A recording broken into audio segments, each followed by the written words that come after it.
the house and do all these things. So you come up with a wake in the house.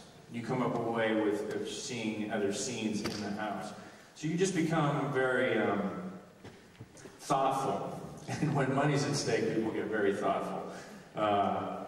And they do a really good job. It's a very big show. They actually don't make too many shows like this anymore. These shows are cost prohibitive for the most part. You have huge special effects subsidies that take place in Canada that actually allow the show to stay in places like Canada. They have a 50% subsidy, for example.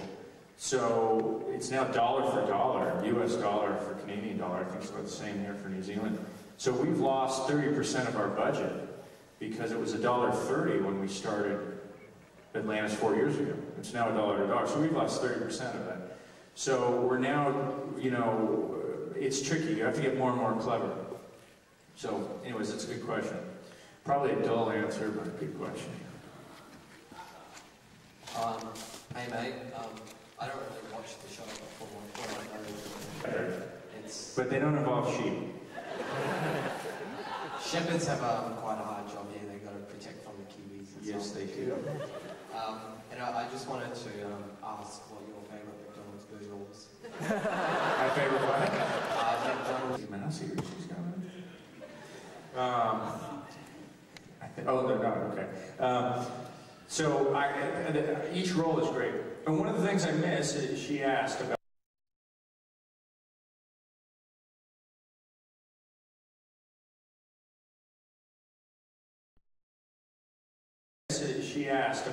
you know, being an actor and how rewarding it is I miss taking on new roles. That's a lot of fun. It's fun to just get new roles and do different shows and stuff like that. But it's tough. I would love to do guest roles on TV shows. My agents and managers won't let me. They won't. They say that it's not a good career move. No, they don't. You don't want Hollywood to perceive you as a guest star. Sorry. Which I find kind of interesting because as an actor, our job is to go and do as many different roles as possible. Actors and managers, I mean, agents and managers don't always necessarily have the best interests of the artist in mind. They have a business interest in mind. So they won't push you very hard for plays, for example. Plays are a lot of fun. Plays are good for you as an actor. So, and we're going to be doing a few things over this hiatus, which I'm not going to talk about, but it'll be a lot of fun. So, oh, you guys are all. It's like 3 heads on the same body. Providence has just been back on new channel Sky. Yes. How did you have much say in your character and with Providence? On Providence? Yeah. Oh wow! Did you have much say in his character, like how he exited the show? I had almost no say in that.